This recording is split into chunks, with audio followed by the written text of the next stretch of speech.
ओम नमः शिवाय। नमस्ते श्रोताओं, इस कहानी में मैं आपको श्रावण मास की कथा का तीसरा अध्याय सुनाने जा रही हूँ। इस माह में शिव जी का ध्यान करें, 108 बार माला जपे, 1000 बार उनके नाम का श्रवण करें। कथा प्रारंभ करने से पहले आप सभी लोग मेरे धन्वी वॉइस चैनल को सब्सक्राइब जरूर करें, लाइक करें और ज़्यादा से ज़्यादा शेयर करें ताकि नए वीडियो की नोटिफिकेशन आपको हमेशा मिल सके। और कथा अंत तक सुनी हो तो कमेंट में हर हर महादेव या जय भोलेनाथ जरूर लिखें। श्रावण मास में शिव जी की कथा सुनने का बहुत महत्व है क्योंकि शिव जी को यह मास अधिक प्रिय है। माता पार्वती ने इस मास में पूजा करके उन्हें प्रसन्न कर लिया था। तो श्रोताओं, तीसरा अध्याय प्रारंभ करते हैं। भगवान भोलेनाथ की जय। भगवान भोलेनाथ ने श्रावण माह में की जाने वाली भगवान शिव की लक्ष्य पूजा का वर्णन किया है।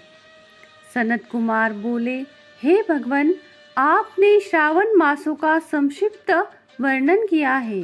हे स्वामी, इससे हमारी तृप्ति हो रही है, अतः आप कृपा करके विस्तार से वर्णन करें, जिसे सुनकर हे सुरेश्वर मैं कृतकृत हो जाऊंगा।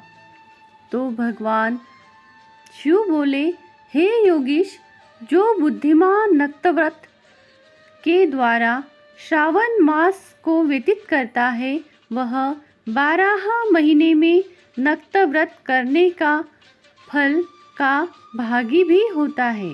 नक्तव्रत में दिन की समाप्ति के पूर्व सन्यासियों के लिए एवं रात्रि में गृहस्थों के लिए भोजन का विधान है। उसमें सूर्यास्त के बाद की 3 घड़ियों को छोड़कर नक्त भोजन का समय होता है। सूर्य के अस्त होने के पश्चात 3 घड़ी संध्या काल होता है। संध्या वेला में आहार, मैथुन, निद्रा और चौथा स्वाध्याय, इन चारों कर्मों का त्याग कर देना चाहिए। गृहस्थ और यति के भेद से उनके व्यवस्था के विषय में मुझसे सुनिए। सूर्य के मंद पड़ जाने पर जब अपनी छाया अपने शरीर से दुगनी हो जाए, उस समय के भोजन को यति के लिए नक्त भोजन कहा गया है। रात्रि भोजन उनके लिए नक्त भोजन नहीं होता है। तारों के दृष्टिगत होने पर विद्वानों ने गृहस्थ के लिए नक्त कहा है। यति के लिए दिन के 8वें भाग के शेष रहने पर भोजन का विधान है। उसके लिए रात्रि में भोजन का निषेध किया गया है। गृहस्थ को चाहिए कि विधि पूर्वक रात्रि में नक्त भोजन करे और यति, विधवा तथा विधुर व्यक्ति सूर्य के रहते नक्त व्रत करे। विधुर व्यक्ति यदि पुत्रवान हो तब उसे भी रात्रि में ही नक्त व्रत करना चाहिए। अनाश्रमी हो अथवा आश्रमी हो अथवा पत्नी रहित हो अथवा पुत्रवान हो, उन्हें रात्रि में नक्त व्रत करना चाहिए। इस प्रकार बुद्धिमान मनुष्य को अपने अधिकार के अनुसार नक्त व्रत करना चाहिए। इस मास में नक्त व्रत करने वाला व्यक्ति परम गति प्राप्त करता है। मैं प्रातःकाल स्नान करूँगा, ब्रह्मचर्य व्रत का पालन करूँगा, नक्त भोजन करूँगा, पृथ्वी पर सोऊंगा और प्राणियों पर दया करूँगा। हे देव, इस व्रत को प्रारंभ करने पर यदि मैं मर जाऊँ तो हे जगतपते, आपकी कृपा से मेरा व्रत पूर्ण हो। ऐसा संकल्प करके बुद्धिमान व्यक्ति को श्रावण मास में प्रतिदिन नक्त व्रत करना चाहिए। इस प्रकार नक्त व्रत करने वाला मुझे अत्यंत प्रिय होता है। ब्राह्मण के द्वारा अथवा स्वयं ही अतिरुद्र, महारुद्र अथवा रुद्र मंत्र से महीने भर प्रतिदिन अभिषेक करना चाहिए। हे वत्स, मैं उस व्यक्ति पर प्रसन्न हो जाता हूँ क्योंकि मैं जलधारा से अत्यंत प्रीति रखने वाला हूँ। अथवा रुद्र मंत्र के द्वारा मेरे लिए अत्यंत प्रियकर होम प्रतिदिन करना चाहिए। अपने लिए जो भी भोज्य पदार्थ अथवा सुखोपभोग की वस्तु अति प्रिय हो, संकल्प करके उन्हें श्रेष्ठ ब्राह्मण को प्रदान करके स्वयं महीने भर उन पदार्थों का त्याग करना चाहिए। हे मुनि, अब इन्हें बाद उत्तम लक्ष्य पूजा विधि को सुनिए। लक्ष्मी चाहने वाले अथवा शांति की इच्छा वाले मनुष्य को लक्ष्य बिल्व पत्र या लक्ष्य दुर्वादलों से शिव की पूजा करनी चाहिए। आयु की कामना करने वाले को चंपा के लक्ष्य पुष्पों तथा विद्या चाहने वाले व्यक्ति को मल्लिका या चमेली के लक्ष्य पुष्पों से श्री हरि की पूजा करनी चाहिए। शिव तथा विष्णु की प्रसन्नता तुलसी के दलों से सिद्ध होती है। पुत्र की कामना करने वाले को कटेरी के दलों से शिव तथा विष्णु का पूजन करना चाहिए। बुरे स्वप्न की शांति के लिए धान्य से पूजन करना प्रशस्त होता है। देव के समक्ष निर्मित किए गए रंगवल्ली आदि से विभिन्न रंगों से रचित पद्य, स्वस्तिक और चक्र आदि से प्रभु की पूजा करनी चाहिए। इस प्रकार सभी मनोरथों की सिद्धि के लिए सभी प्रकार के पुष्पों से यदि मनुष्य लक्ष्य पूजा करे तो शिवजी प्रसन्न होंगे।